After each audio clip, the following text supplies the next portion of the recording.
Hi everyone, my name is Megan, and we're running a really fun study right after class about mindfulness and vision. It shouldn't take more than 10 to 15 minutes, so if you're interested, we need more than 60 people, so just come up to the front after class, and it won't take a long time. It's really fun. Thank you.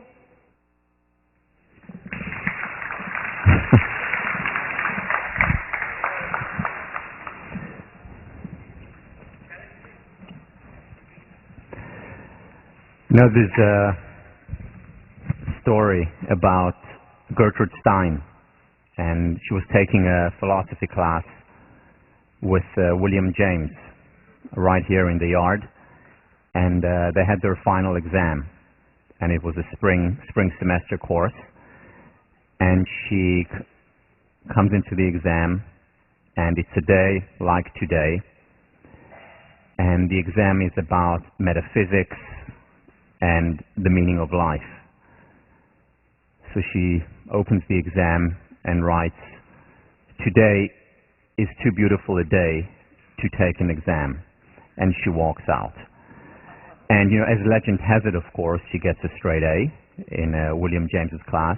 Don't use that as an example or as an excuse later on in the semester. But I really appreciate you being here today. It is a beautiful day. I was thinking of having the class outside, but I think maybe we should, yeah.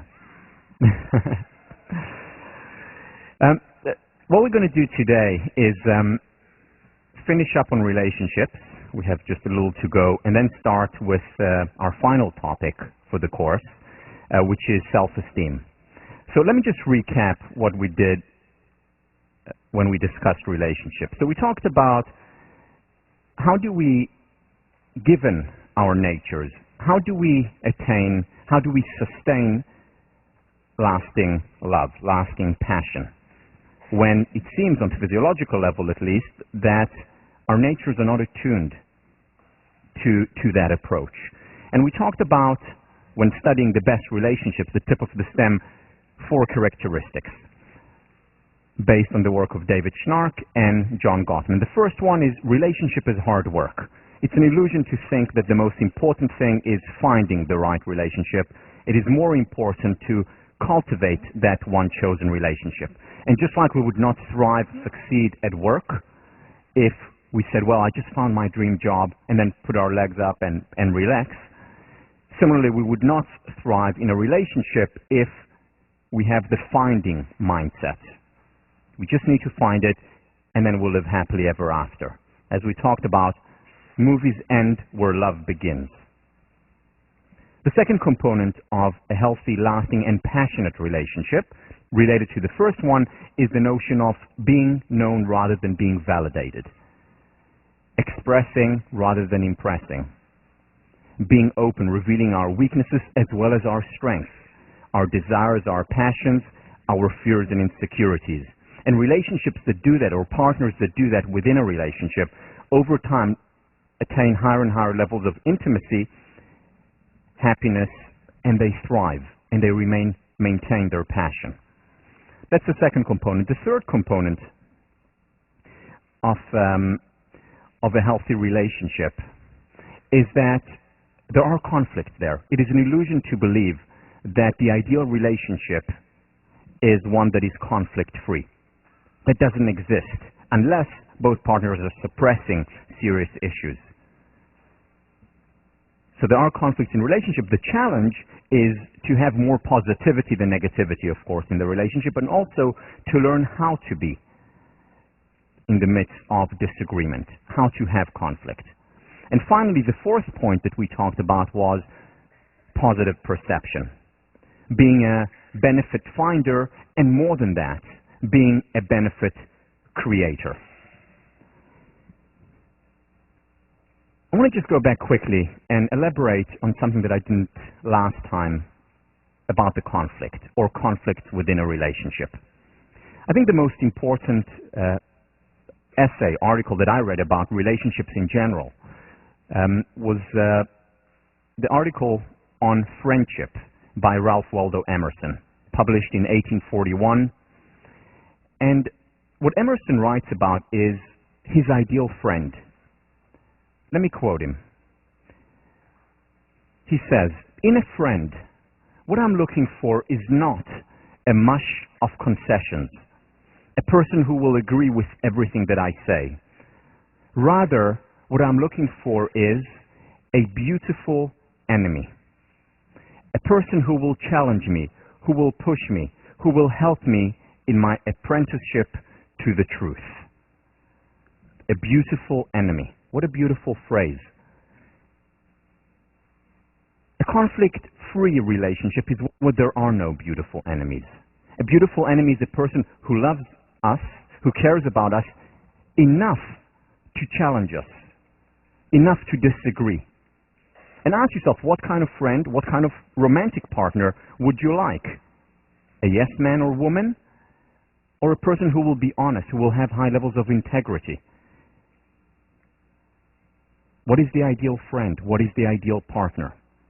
You know, it's interesting, this whole idea of a beautiful enemy goes way back. And it goes back to one of the, if not the most influential text in certainly the Western world, which is the Bible. In Genesis, God sees that man is alone, so he creates a helpmeet for him. A woman. A helpmeet. What does that phrase mean? This is the King James translation. Well, if you look at it in the Hebrew original, helpmeet is ezer kenegdo, or help as opposition. In other words, the helpmeet translation, the meet part, M-E-E-T, is like an athletic meet, like a competition. Not helping and they meet together. It's help as opposition. And already then it was noticed that the ideal relationship is not one which is all smooth, conflict-free. It is one where there is some resistance. And it's this resistance that Gottman talked about is talking about in the 21st century that is so important, so critical for a healthy relationship. A beautiful enemy. Help as opposition. Help meet. Again, with a lot of positivity in the relationship as well. So let me move on and just finish up on positive perception. I want to show you an excerpt from one of my favorite movies, I think one of the best movies, certainly in the realm of psychology, ever made, from As Good as It Gets. And here is the part where Holly Hunter tells Jack Nicholson that he better give her a compliment, and it better be a good compliment, because if it is not, she's getting up and leaving. He had just said something very offensive to her. So here is what he has to say to the woman he loves.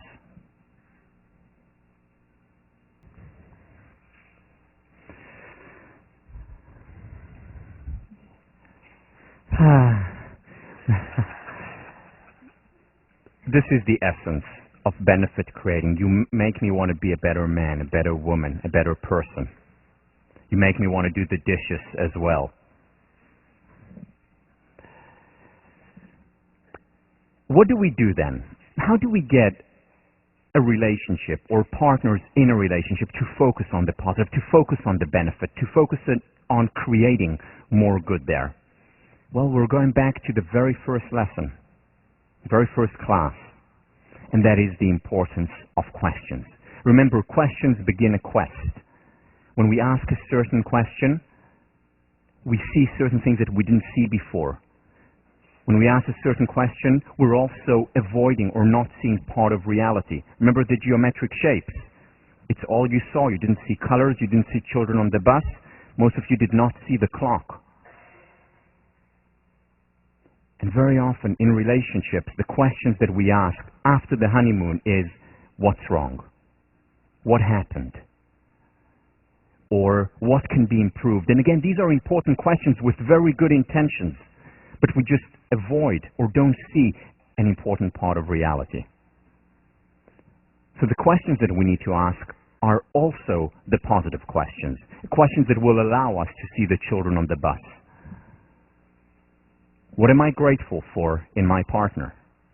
And it's important to do that always, especially during difficult times, because there's always something to appreciate. And if we don't appreciate that thing, the good depreciates. Whether it's applying to our country, to our organization, to our relationship, as well as to ourselves. Second positive question, what is wonderful about our relationships? What's working? Why are we together in the first place? What do I love about him, her, us? What's good? And when we ask what's good, that's when we perceive it. And when we perceive it, when we appreciate it, it appreciates. It's not a surprise that the statistics are as they are, what we saw last time, that most relationships flounder, and even those that stay together don't really thrive. No, it's no coincidence. It's because most of the questions that we ask, again with good intentions, no one has the intention, certainly not going into a relationship, to end it or not to thrive in it. But most of the questions that we ask, that we are taught to ask, are the ones that focus us on the metaphorical geometric shapes. And what we need to do is open up a new quest, new opportunities, see things that are there all along, that we simply have overlooked. Again, the quote from Robert M. Pirsig's book, Zen and the Art of Motorcycle Maintenance. So often, we look for the truth, and then the truth comes and knocks on our door, and we say to it, go away, I'm looking for the truth. Very often, it's right in front of us. All we need to do is look, and one way to look, one way to guide our attention toward what is right in front of us is by asking also the positive questions. Okay, so what do we have? What do we have so far? In terms of creating a more positive relationship, in terms of being a benefit creator, we want to focus on the potential. But there's one more thing that we can do, and that is communicating about positive events. This is taken from the work of Shelley Gable from UCLA, who's done, to my mind, the most important work in the area of positive psychology as it relates to relationships. You see, there's a lot of research that has been done on negative communication, meaning what we saw last time. How do you disagree? So rather have a cognitive disagreement rather than an affective or emotional disagreement. Focus on the substance, focus on the behavior rather than on the person, on the emotions. So we know that there is a lot of research in organizational behavior, in couples counseling research, and so on. There has been almost no research done on positive communication between couples, which is in line with most of the research done in psychology. Again, remember the ratio 21-1. Now it's a little bit less, but around 20-1 ratio, positive to negative research. Same when it comes to relationship, no exception, unfortunately. Here comes Shelley Gable and says, well, we also need to focus on what is working. And she started to study positive communication about positive events. And lo and behold, what she found was quite remarkable. In fact, what she found was that the way couples communicate about positive events is a better predictor of long-term success in relationships than how they communicate about negative events. When things go well, better predictor of long-term thriving, passionate relationship than when things do not go well. So when I come home and tell my partner, oh, I just did this and it was amazing, or I've just seen this and it was breathtaking, or this is what's going on at work, this is what's going on in my personal life, and it's a good thing, how my partner responds predicts our long-term success of the relationship. Specifically, what Gable is talking about is active, constructive responding. What is active, constructive responding? What she does is divide it into a 2x2, and I'm going to present the 2x2 now. This is taken directly from the work of three of my colleagues, Jen Elsner, Barbara Hellman, and Amanda Horn from Australia. And here is what they did. Put Shelley Gable's work into an understandable, clear 2x2. So we have on the one dimension, constructive versus destructive communication. On the other dimension, active versus passive communication. Let's go through the 4 boxes using an example. My partner comes home from work and she says, I just got a promotion. The promotion that I've been waiting for so long. I was just told that I got it. How do I respond? Well, if I'm passive and destructive, I show no interest, divert attention, I say, and just move on or talk about, but did you see we got a new flower in the garden? Just talk about something unrelated to it. Divert attention. This is passive and destructive. Now, destructive and active. Just got a promotion. She comes home and my response is, oh no, this means we'll even have less time to spend together. What does this mean about our children now? Or what about our holiday that we were going to go on next month? It's not possible now, is it? Destructive and active. Then there is passive constructive. This is the most common response. Oh, that's great, wonderful. Wow. And then there is the 4th box, the active and constructive, which is, you were just, that is amazing. Tell me all about it. So what happened? Did the boss call you into his office and tell you how did it happen? Or we have to celebrate. Or let's call our friends and go out. This is amazing. Well done. You've worked so hard for it. I'm so happy for you. Active, constructive. As it turns out, there are consequences, ramifications to each one of these responses. Unfortunately, the active and constructive, not very common. Not very common among partners, especially after the honeymoon phase.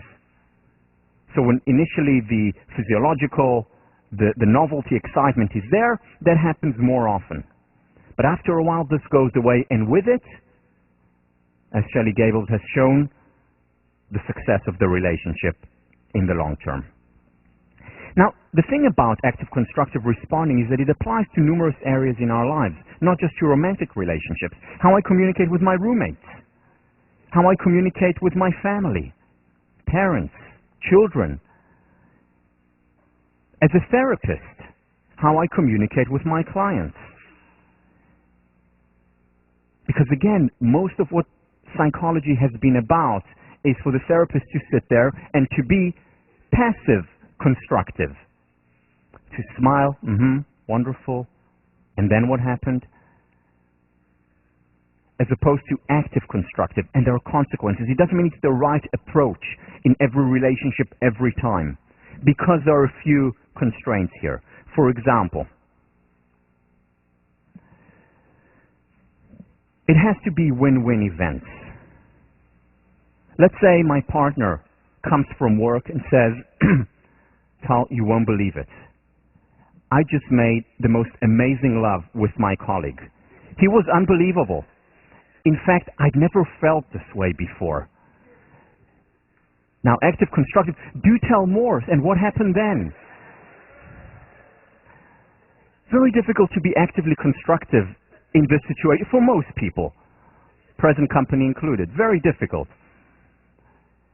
So it's about win-win. That's not a win-win as far as I can see. It has to be a win-win.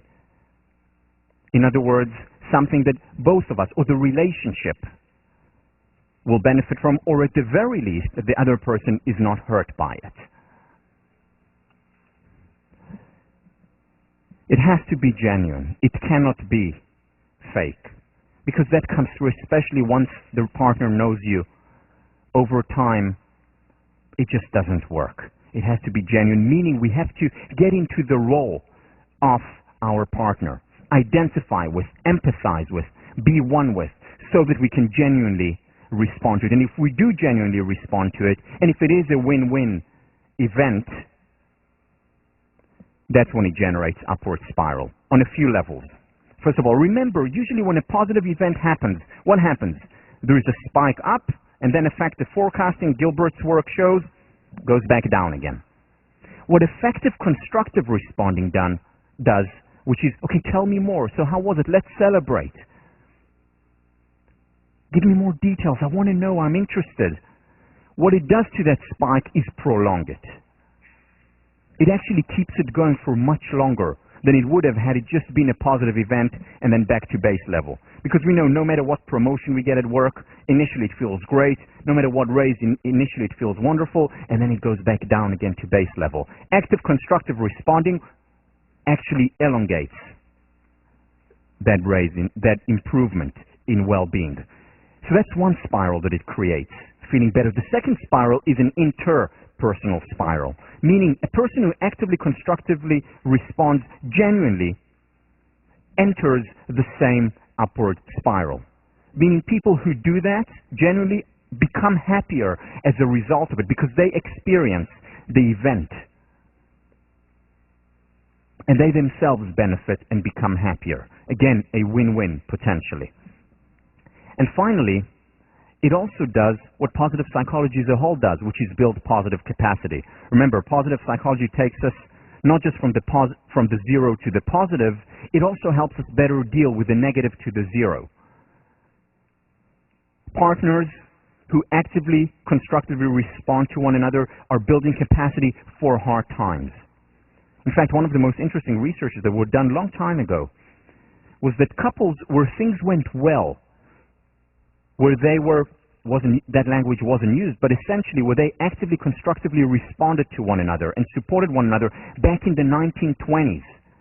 Once the Great Depression hit, the relationship actually became better.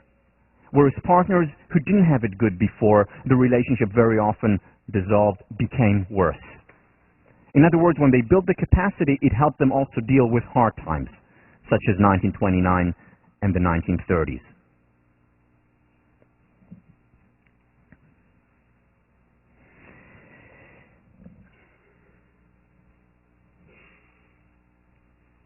There are no shortcuts when it comes to good relationships, to healthy relationships. It is hard work if you want to succeed, just like it is in every other domain in life. There are no shortcuts. However, that doesn't mean that the hard work cannot be enjoyable, cannot be pleasurable, as well as meaningful. And when that hard work is pleasurable and meaningful, over time, that leads to a happier relationship, happier individuals, to a win-win togetherness. I want to end by just addressing a point that many of you have raised with me.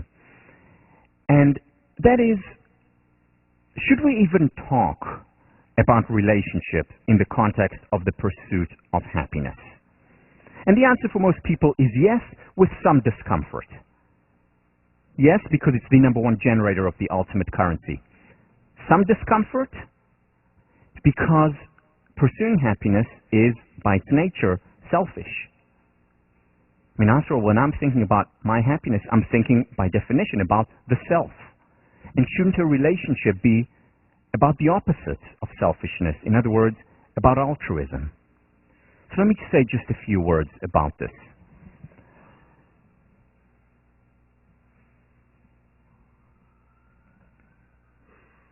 Let's take an example from teaching.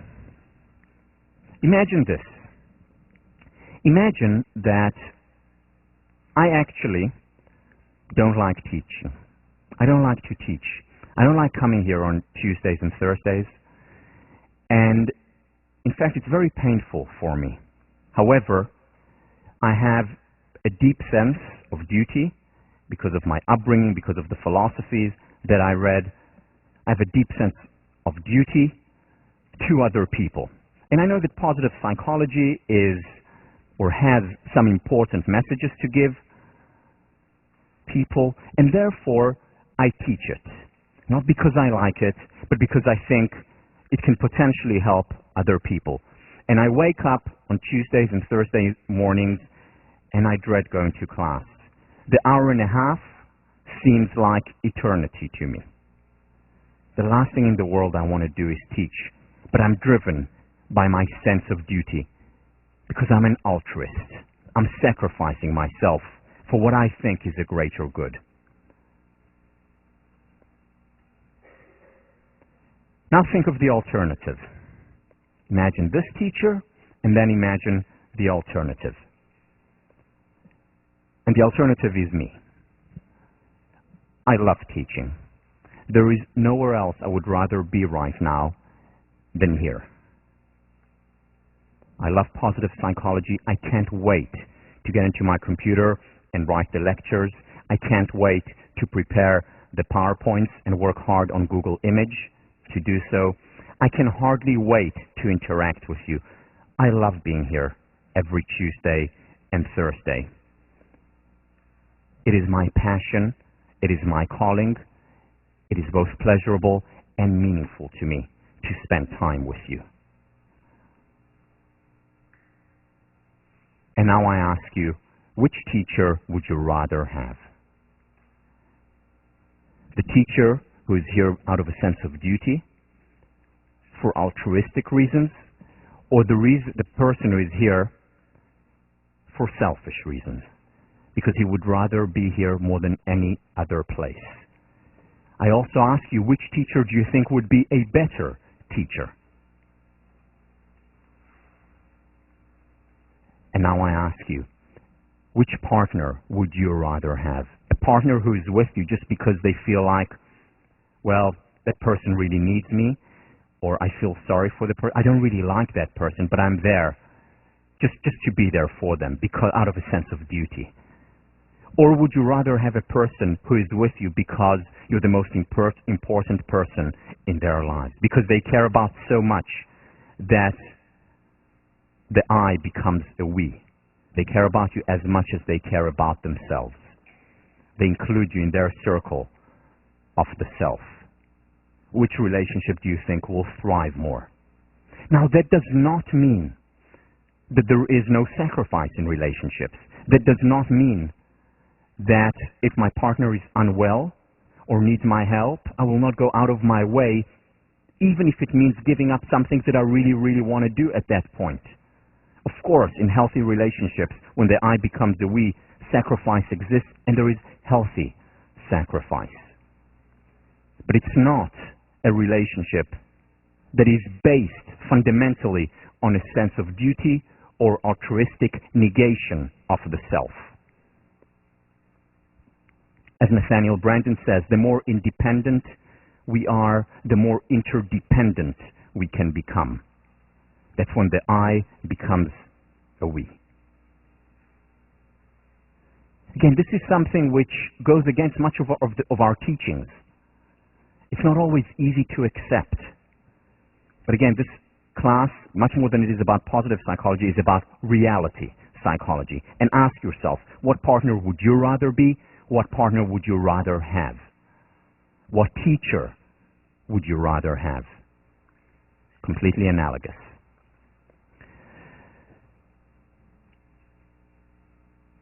Okay, let's move on now to the very last topic of this class.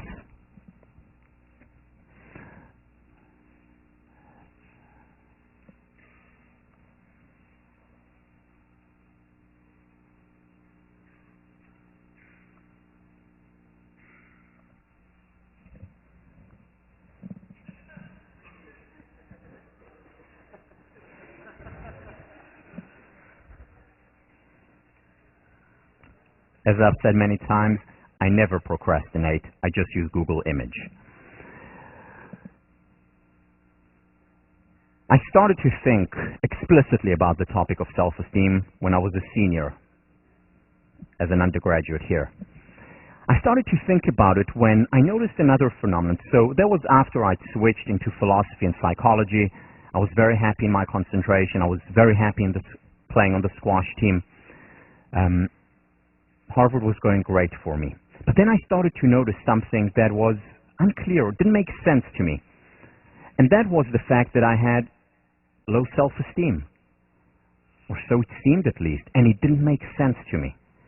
Because I was doing well, I had won prizes, I'd received a lot of accolades, a lot of support, whether it's from my roommates, friends, family, a lot of pats on the back, in athletics, in academics, and yet I had low self-esteem, and it just didn't make sense to me. And there was another thing that baffled me even more.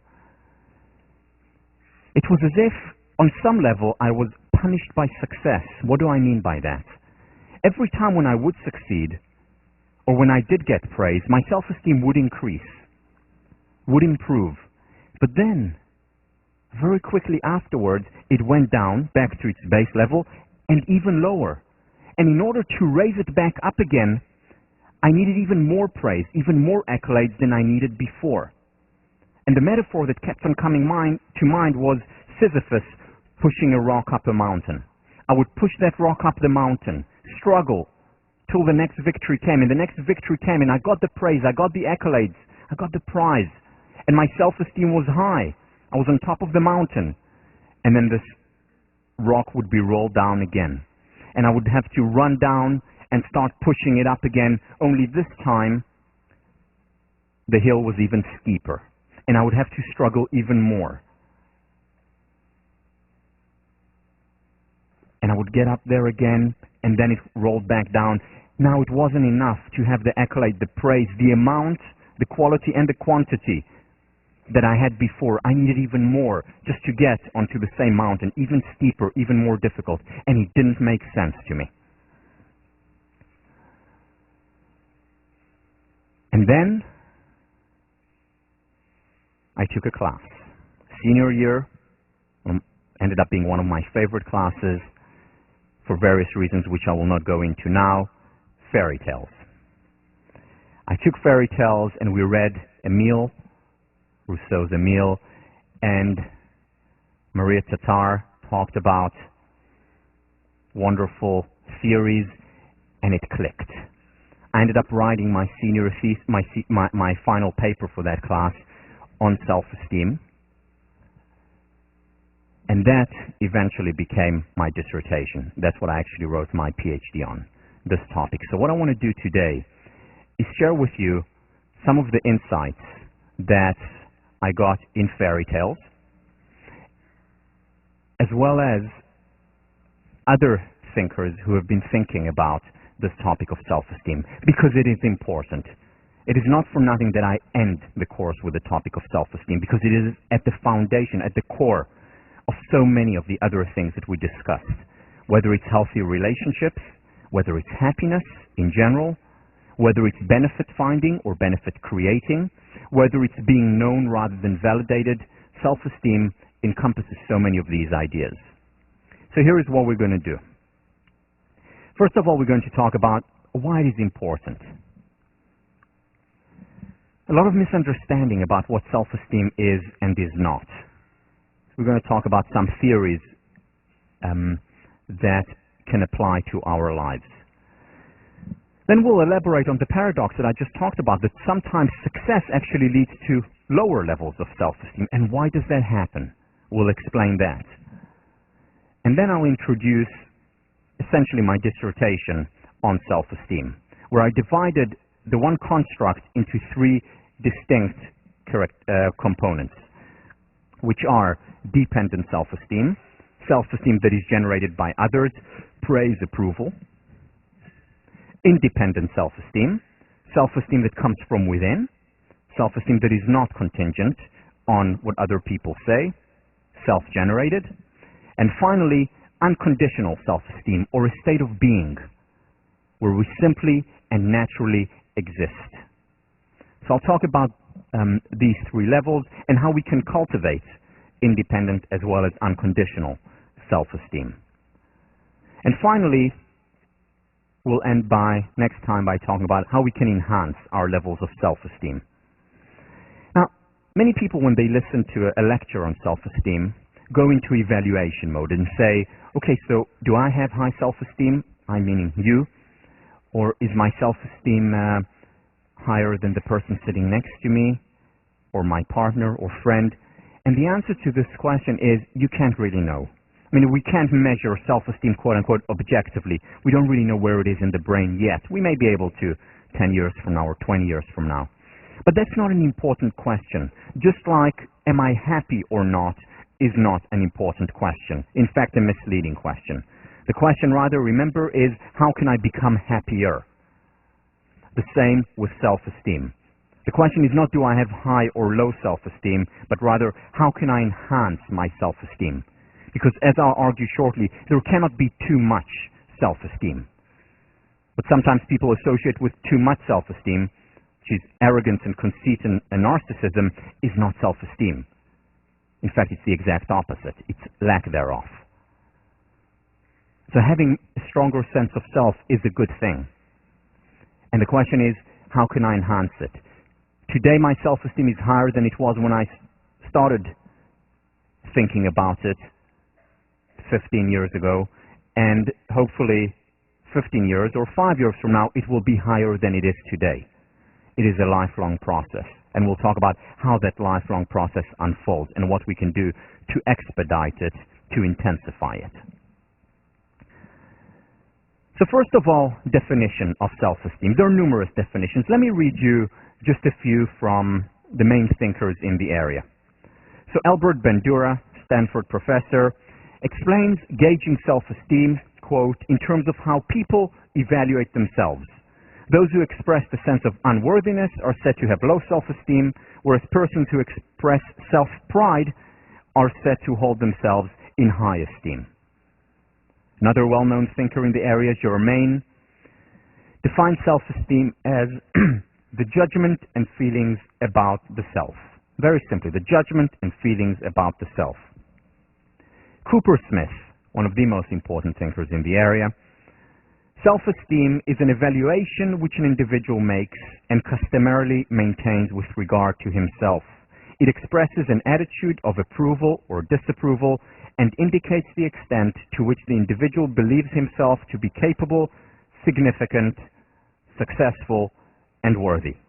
Capable, significant, successful, and worthy. In short, self-esteem is a personal judgment of worthiness that is expressed in the attitudes the individual holds toward himself. It's about the attitude that I have toward myself. It's the evaluative part of the self-concept. The definition that I will use, that I used in my dissertation, and I think that captures best what self-esteem is about, is Nathaniel Branden's. Nathaniel Branden, considered by many to be the father of the self-esteem movement in this country, if not the world, a therapist and a philosopher that has been working in the area for 50 years, defines self-esteem as following. The disposition to experience oneself as competent to cope with the basic challenges of life and as worthy of happiness. Two components, the feeling, the experience of competence, and the feeling and the experience of worthiness. Both are important. If we lack one, we very often have low self-esteem. Personal example, I felt very competent at what I was doing, whether it was on the squash court, whether it was in relationships, whether it was academically. And yet my self-esteem was low because I didn't have the worthiness component, now I know, of self-esteem. So one or the other are not enough. We need both.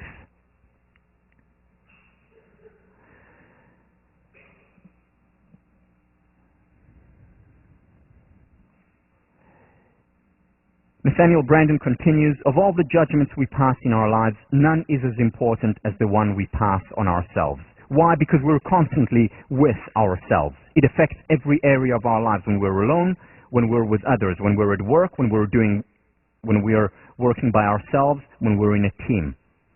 It affects every area of our life. As Goethe said, the greatest evil that can befall man is that he should come to think ill of himself.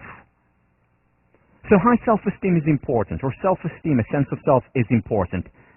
And yet, if we look around us, if we look within us, there is much room for improvement. Some people more than others, but for everyone, there is room for improvement. Here are some of the benefits associated with high self-esteem. First of all, mental health, higher levels of resilience, dealing with difficulties. And this applies to kids who are 6 years old or to 96-year-olds. Throughout our lives, the higher our levels of self-esteem, the more resilient we are, the better we're able to deal with anxiety, with depression, with the inevitable hardships that arise. Relationships improve. This applies very much, as we'll see later, to romantic relationships. It applies as much to friendships. It applies as much to family relationships. In the words of Brandon, self-concept is destiny. Beliefs are self-fulfilling prophecy. If I think of myself, believe in myself, believe that I'm worthy, that I'm capable of a lot, I'm much more likely to succeed. Remember the two predictors John Cotter had for highly successful HBS grads. The first one was that they were always asking questions, always wanting to learn more. The second was that they believed in themselves. This is what distinguished the most successful from the rest. Self-concept is destiny. Emotional intelligence, a concept popularized by Daniel Goleman, initially introduced by Salovey from Yale, by Gardner from Harvard. How effective we are with others. Our intrapersonal intelligence, our interpersonal intelligence, together making emotional intelligence much higher for people with high levels of self-esteem. And finally, the sum total happiness. In my research, as well as other people's research, the correlation between self-esteem and happiness is above 0.6. Very high correlation. Not the only determinant, but certainly one of the major determinants of happiness. On the other hand, low self-esteem is associated with anxiety. I'm not talking about the natural kind of anxiety. If I'm standing on a cliff and I feel some anxiety looking down, that's natural, that's healthy. Permission to be human. It's important to experience anxiety. It's natural. We all do it. Just like the law of gravity is part of physical nature, anxiety is part of human nature. But anxiety that is unhealthy is one that is for no apparent reason. Again, Brandon calls it self-esteem anxiety. Suddenly waking up in the middle of the night and feeling anxiety for no apparent reason. Or going through life generally with a sense of angst or fear. Not really clear, not really sure of what. That is very often a symptom of low self-esteem. Depression. Again, we're constantly spending time with ourselves. We're constantly inside our minds. The I is constantly evaluating the me. And if the evaluation is wanting, if it's low, very often it leads to depression. Psychosomatic symptoms include insomnia, include getting sick because our immune system is lower, physical immune system is lower, and so on. Self-concept is destiny. It applies to our top performance, it applies to our worst performances as well. School children who are underachievers, very often that's associated or a result of low self-esteem. Nathaniel Brandon calls self-esteem the immune system of consciousness. The immune system of consciousness. When we have high self-esteem, it means we're more resilient psychologically. Remember, a strong immune system does not mean we don't get sick. It means we get sick, but less often, and when we do get sick, we recover more promptly. The immune system of consciousness.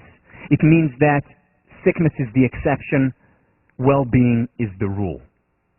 It means that we're pursuing happiness rather than constantly running away from unhappiness. These are all signs of high self-esteem versus low self-esteem. Resilient psychology. Bednar and Peterson, two researchers in the area, asked the question, what is the underlying cause, or is there an underlying cause to most psychological disorders and ailments? And what they came up was with one construct, and that was self-esteem. Self-esteem is critical, first of all, in understanding many of the emotional and behavioral problems, and second, in terms of treating most, not all, but most of the emotional and behavioral problems. Self-esteem at the core. Finally, it doesn't just apply on the individual level. It also applies on the societal level. There was a California task force by the government that coined self-esteem as a social vaccine, because what they found was that self-esteem was associated, low self-esteem was associated with substance abuse, teen pregnancy, school dropout rates, violence, and crime. And high self-esteem did the opposite, helped overcome these social ailments. Again, not a panacea, but helps in many ways. So self-esteem is good. Self-esteem, in fact, is great. It's important. However, not all is rosy in self-esteem land. And there are some criticisms, and some criticisms by very important thinkers in the area. One of them, the leading one, is Roy Baumeister from Florida, equating self-esteem with arrogance and conceit. Because if you take a questionnaire of narcissism, those who are high on narcissism will also score very high on a self-esteem measure. But here lies the problem. And here in the paper that you're reading is how we can debunk at least this criticism. There are others. You see, a person who is a narcissist, who is arrogant, doesn't have high self-esteem. I mean, we all know that's common sense. Someone who walks into the room immediately looking like a peacock, showing off, bragging. Does that person have high self-esteem? Probably not. A person who is humble, who doesn't need to constantly show off, is usually the person with higher levels of self-esteem. As Rollo May, one of the founders of the humanistic psychology movement, says, the person who feels weak becomes a bully, the inferior person a braggart, a flexing of muscles, much talk, cockiness, and endeavor to brazen it out are symptoms of covert anxiety in a person or a group. It's the exact opposite of self-esteem. Unfortunately, today, our measures of self-esteem are through questionnaires. And if you ask a narcissist, do you have high self-esteem? The answer will, of course, be yes. However, most of the questionnaires are not sophisticated enough today to differentiate between true self-esteem and what Nathaniel Brennan calls pseudo-self-esteem, the pretense of self-efficacy and self-respect. Soon, we'll be able to measure that much more objectively.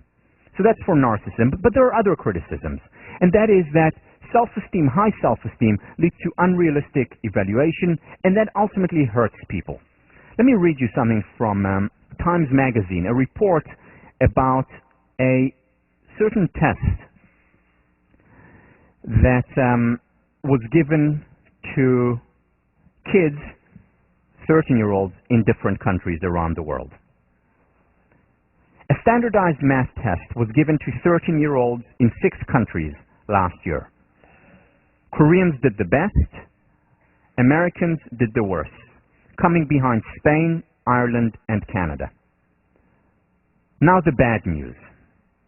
Besides being shown triangles and equations, the kids were shown the statement, quote, "I'm good at mathematics," unquote. Americans were number 1, with an impressive 68% in agreement. American students may not know their math, but they have evidently absorbed the lessons of the newly fashionable self-esteem curriculum, wherein kids are taught to feel good about themselves. Where kids are taught to feel good about themselves, and I will add, no matter what. Because many teachers have learned to just give indiscriminate praise. Why? Because self-esteem is good, it's a social vaccine, and there's a lot of research to back that up. And how do you enhance self-esteem? By showering people with, oh, you're terrific, you're wonderful, you're great. But that, it turns out, does not help these students. In fact, in the long run, in the short term, it feels good, but in the long term, it actually reduces their motivation to work, it makes them unrealistic, and in the long run, it makes them less happy than they potentially could have been. In fact, it boomerangs. Again, with good intentions, because they want to raise their self-esteem. So how do we salvage self-esteem? By understanding its true nature. First of all, self-esteem is not a product of empty reinforcement. Oh, you're wonderful, you're terrific, you're great, no matter what. That hurts self-esteem in the long term. Self-esteem has to be distinguished from pseudo-self-esteem. Once again, the pretense of self-efficacy and self-respect without the reality. That's not self-esteem. That's narcissism. That's detachment from reality. And then, as we've been talking about constantly, psychological health is a function of connection to reality. So what is self-esteem? Self-esteem is founded in reality, in actual performance, in actual success, in actual practices. It is a product of hard work. Okay, do you remember the secret of success from 2 months ago? Optimism, belief in oneself, passion for what one is doing, and finally, hard work. That's the secret. Again, something we all know, something that is commonsensical. But again, common sense, in Voltaire's words, is not that common. Nathaniel Branden talks about 6 practices that are important for the cultivation of self-esteem. First, integrity. That's your response paper this week.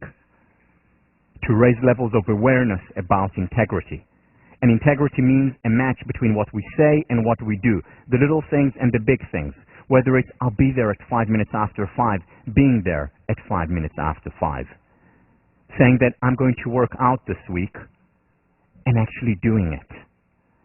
Because you see, when we communicate, when we utter words, and we don't follow up on what we say, what we're essentially communicating to ourselves, what I say is not important. It doesn't matter. Whereas when I maintain high levels of integrity, when I keep my words, and again, no one is perfect, no one has perfect integrity, as we'll talk about next time, but when I generally keep my word, when I follow up on what I say, when I under-promise and over-deliver, that's when I communicate to myself in action. Remember, self-perception theory. In action, I communicate to myself, my words matter, I matter. So the practice of integrity, the practice of self-awareness, know thyself. Self-consciousness, as Branden talks about. Purposefulness, having goals, having self-concordant goals, pursuing them. Living a life of purpose, of calling. Taking responsibility. Remember, once again, no one is coming. It's up to you to make something of your life. The practice of self-acceptance, permission to be human on a daily basis. And finally, the practice of self-assertiveness. To say no when it's appropriate, to say yes when that is appropriate. To stand up for what we believe in.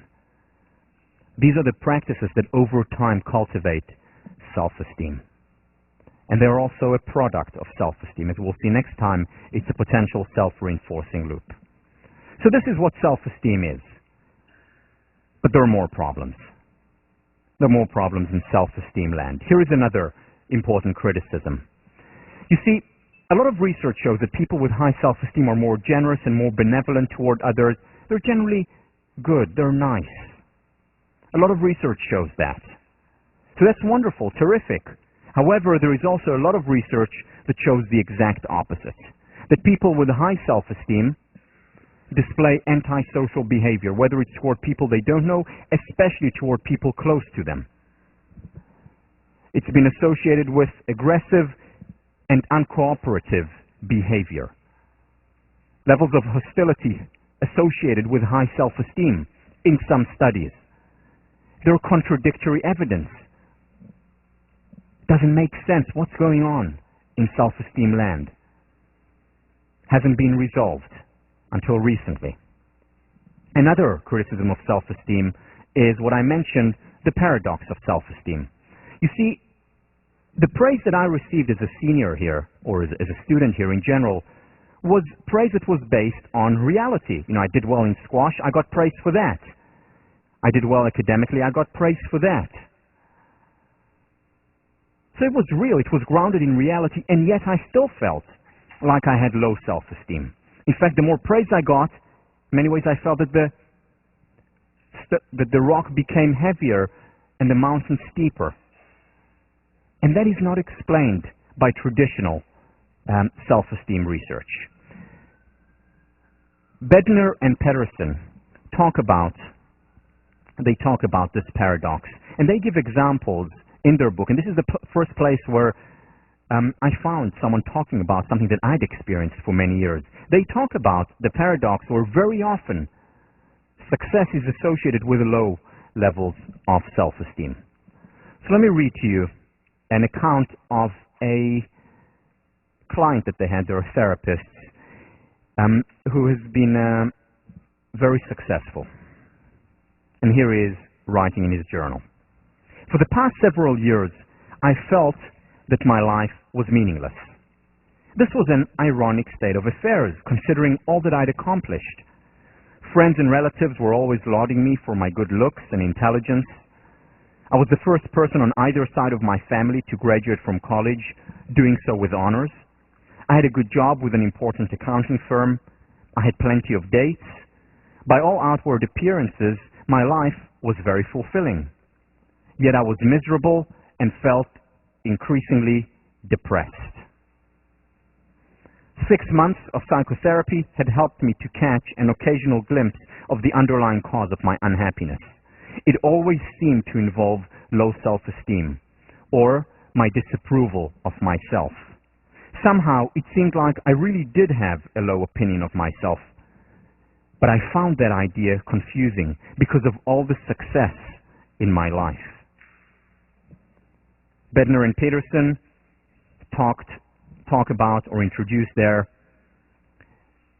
the paradox of self-esteem.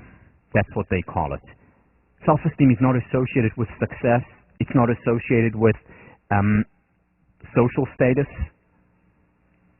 with money. It's associated with other elements. In fact, as the paradox shows, very often more success leads to more difficulty in this realm.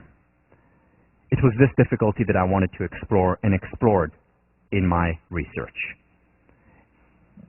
And this is the formulation that I introduced. The first level of self-esteem was a dependent self, because what I felt was that self-esteem as a construct was not enough. The contradictions there were plenty. The paradox there was not explained by the notion of self-esteem. So I divided self-esteem into 3 parts based on the work of Lovinger. She did her work back in the 60s, based on the work of Maslow, based on the work of Carl Rogers and Nathaniel Branden, who had talked about these things. But again, we're not in the majority. Most people who talked about self-esteem talked about it as a single construct. The second component, self-esteem that is not contingent on others. And finally, the third component essentially does not even need to be called self-esteem, simply a sense of self. Let me begin with each one, describing each one. And what I'll do in describing each one is talk about the 2 components of self-esteem. So essentially what I'll create is a 3x2.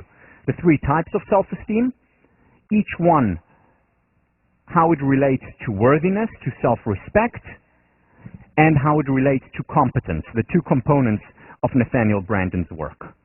So first of all, in terms of worthiness. In terms of worthiness, a person who has high dependent self-esteem is other-determined. They enjoy and they need the appraisal. If I do well in a lecture and I get external feedback, that makes me feel great. If I don't get great feedback, I feel awful. If I do well on an exam and I get good feedback from my TF or parents, I feel terrific. If someone tells me that they don't like something that I said, I feel awful.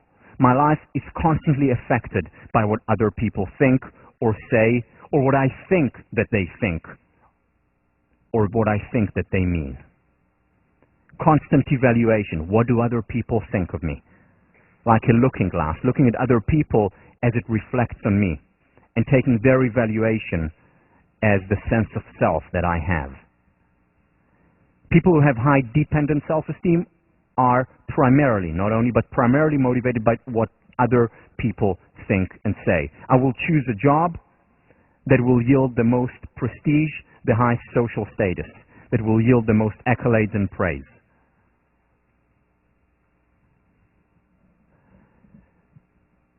I will choose a partner where I think most other people will approve of and like.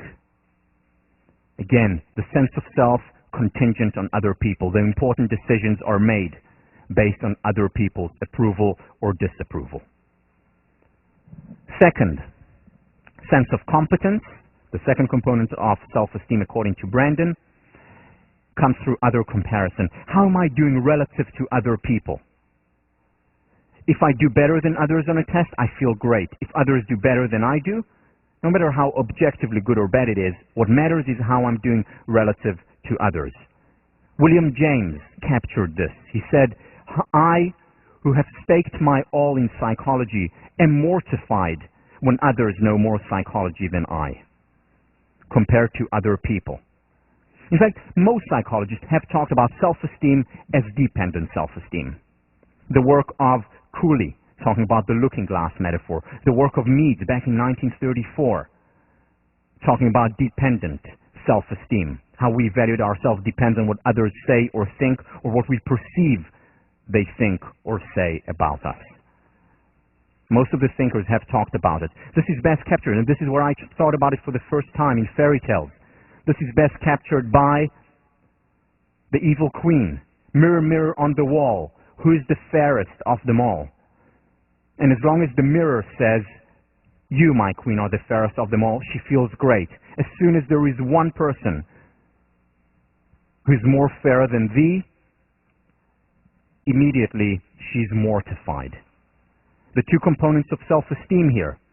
First of all, other-determined. I'm asking a mirror to evaluate me, not self-determined. So my worthiness comes from an external source. And second, competence. I compare myself to others. Is there anyone who is fairer than I? Dependent self-esteem. Now, I've quite literally now caricatured dependent self-esteem. So let me make it this very clear. Everyone has some dependent self-esteem. There is no person that I've met or have heard of who is oblivious to what other people think or say, or to social comparisons. It's part of human nature. Nature to be commanded must be obeyed. If we fight it, it will only intensify, as we've seen numerous examples throughout the semester. Permission to be human, and part of being human is that we all have some dependent self-esteem. The question is of degree. The important thing to understand about this model, the three levels, is that it's an epigenetic model. It is an epigenetic model. And I have no idea what that means. No. Epigenetic is that you first need to get past the first stage in order to get to the second stage. You first need to get past the second stage in order to get to the third stage. That you cannot skip, for example, from stage 1 to stage 3 without going through 2. So everyone experiences dependent self-esteem, always. However, after a time, if we have healthy dependence, which is natural, which we all have at an earlier age, later on it becomes independent. And if we're able to cultivate healthy independent self-esteem, we go up to the unconditional self-esteem, to the state of interdependence, which is the highest level. But even at that highest level,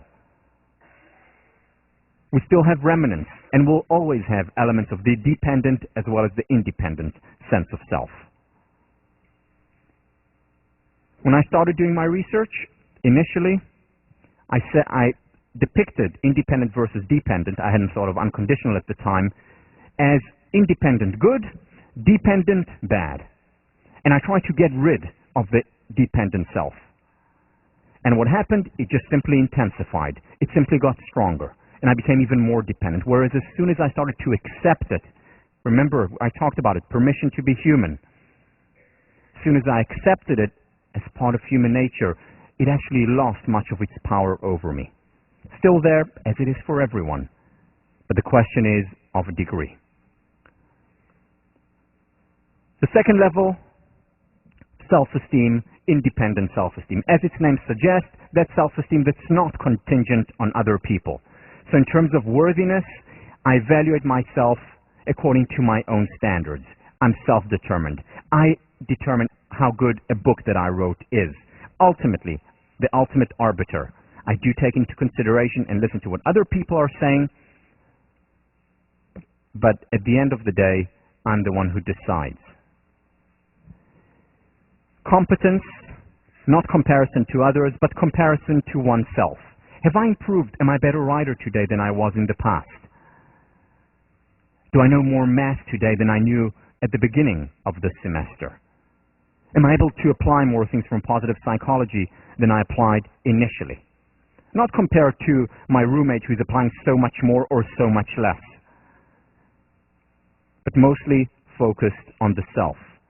Once again, people who wrote about this type of self-esteem: Nathaniel Branden, Abraham Maslow, Carl Rogers, and a handful of others. A person who has dependent self-esteem looks for constant approval, is afraid of criticism. Very often it's associated with perfectionism. Whereas a person who has an independent sense of self looks for criticism. In fact, that person constantly looks for beautiful enemies, people who will challenge him or her, who will help them in their apprenticeship to the truth, because they want to improve. Their motivation, their primary motivation is, what am I passionate about? What do I care about? What do I really, really want to do with my life? They're about pursuing self-concordant goals.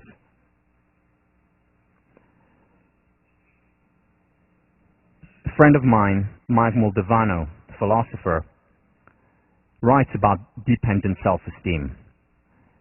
And he says that this person answers or is associated with the following. We say that we want the truth. What we mean is that we want to be correct. We say that we want the truth. What we mean is that we want to be correct. Many people with dependent self-esteem say, yes, I'm really pursuing what is right, what is true, what is noble. Whereas actually the motivation is protecting the self from criticism, from negative evaluation, from a lower sense of self-esteem that is contingent on others.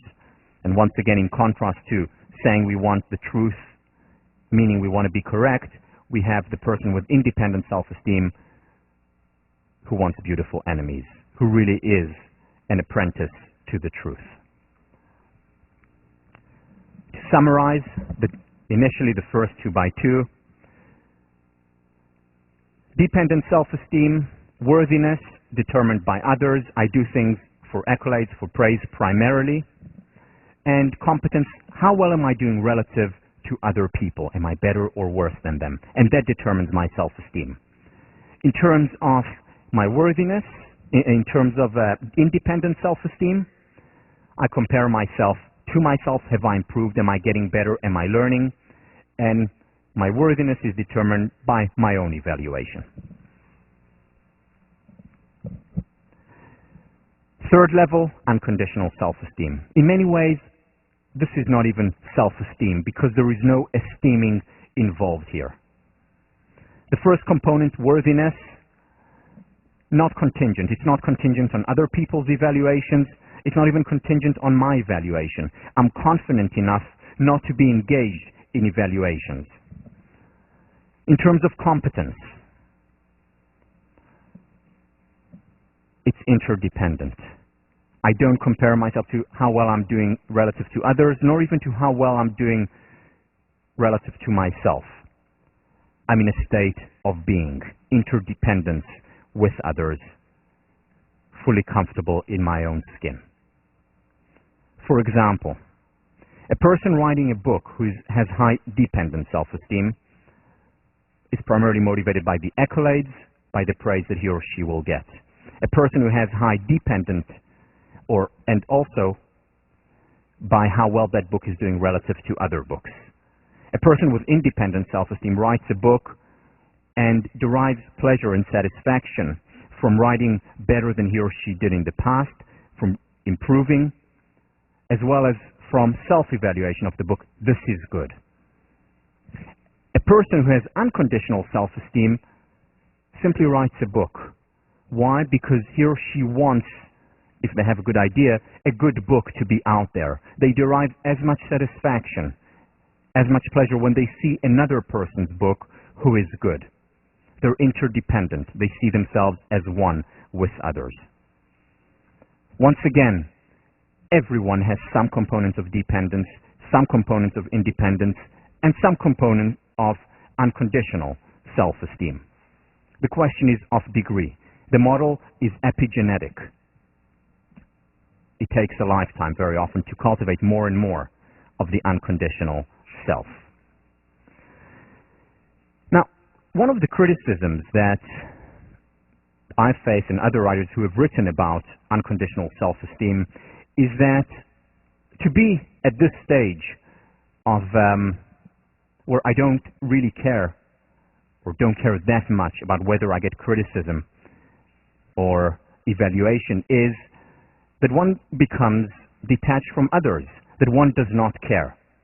But that is not the case. You see, there are many parallels between unconditional self-esteem and the Buddhist conception of detachment. Let me read to you something that was written by the Buddhist nun Thupten Chodron, and I quote, "Ordinarily, we become very upset when we are criticized or insulted.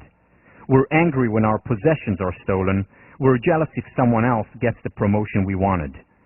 We're proud of our looks or our athletic ability.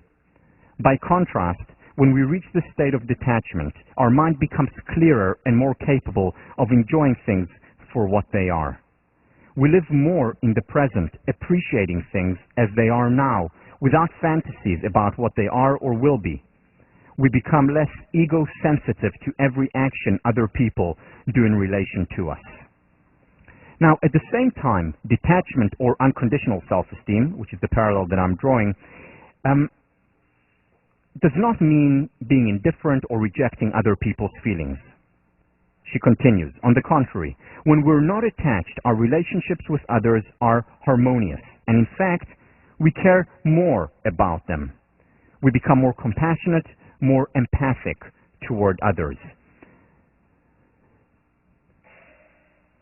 Detachment or unconditional self-esteem simply means that we are distancing ourselves or not experiencing as much feelings of jealousy, feelings of envy, constant superiority or inferiority, ongoing comparison to others. It means on many levels that we are one with them. This is what the research shows. You know, in fact, you can think about unconditional self-esteem as parallel to going to a movie. When you go to a movie, what happens? You're empathizing with the characters there.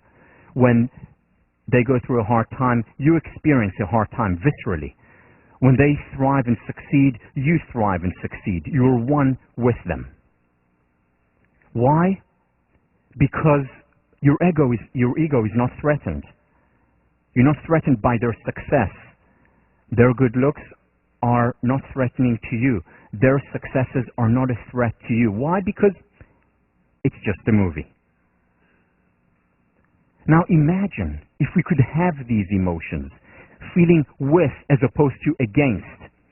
Imagine if we can have these emotions in real life. How much more powerful would they be? This is the experience, again, of a movie, but so much more powerful because it's real, of a person who has high levels of unconditional self-esteem. Cultivating self-esteem, unconditional self-esteem, takes time. It's a lifelong process.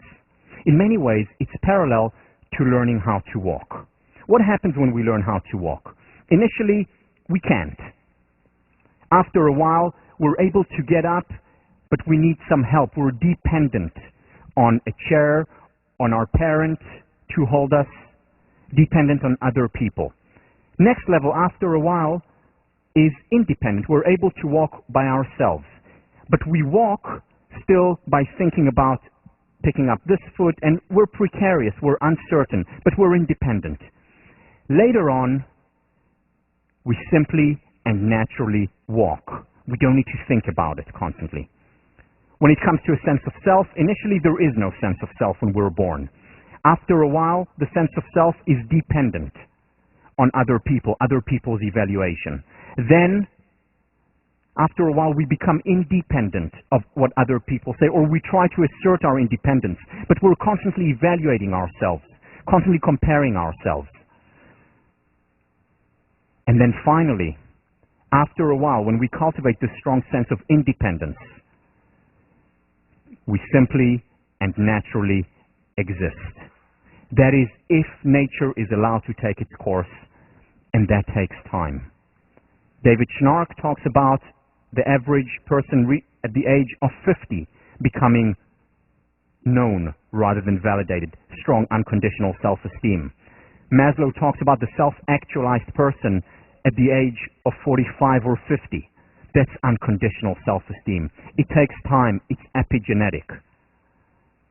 But the process itself, as we improve and grow, is or can be as enjoyable, as pleasurable as learning how to walk. I'll see you next week.